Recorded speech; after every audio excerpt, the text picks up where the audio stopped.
दुनिया में दादागिरी का दूसरा नाम बन चुका चीन इस साल 1 जुलाई को अपनी सामरिक ताकत का प्रदर्शन करने जा रहा है। लेकिन एक्सपर्ट मान रहे हैं कि कम्युनिस्ट पार्टी ऑफ चाइना की 100वीं वर्षगांठ पर बेहद अप्रत्याशित कदम भी उठा सकता है, यानी वो इससे पहले ही कोई बड़ा हमला कर सकता है। चीनी सेना ने भी ऐलान किया है कि वो शताब्दी समारोह को पार्टी और शी जिनपिंग के प्रति पूर्ण निष्ठा कायम करने के अवसर के रूप में मनाएगी। जिसके बाद से चीनी हमले की आशंका के बीच ताइवान ने भी जंग की तैयारी को तेज कर दिया है। ताइवान पर जोरदार हमला कर सकता है चीन।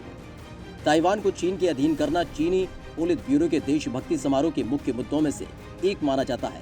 चीन की कम्युनिस्ट पार्टी के कई बड़े नेता पहले भी ताइवान पर हमला करके कब्जा करने की धमकी दे चुके हैं, जिसके बाद एक्सपर्ट्स मान रहे हैं कि चीन कम्युनिस्ट पार्टी की स्थापना के शताब्दी वर्ष को यादगार बनाने के लिए ताइवान स्ट्रेट में शक्ति प्रदर्शन करे।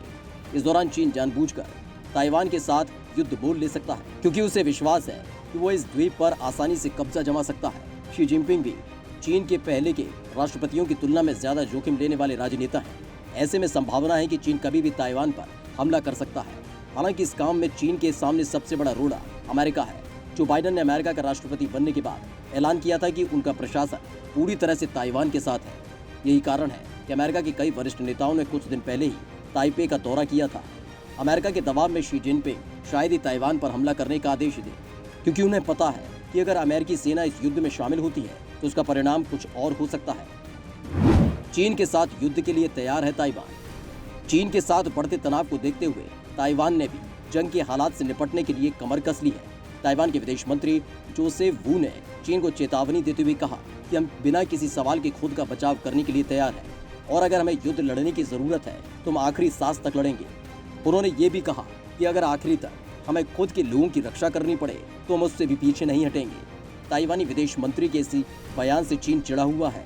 दरअसल साउथ चाइना सी में सैन्य उपस्थिति मजबूत करने के बाद ताइवान ने हाल ही में सटीक हमला करने वाली एयर टू ग्राउंड मिसाइल वॉनचिएन-2 का टेस्ट किया है।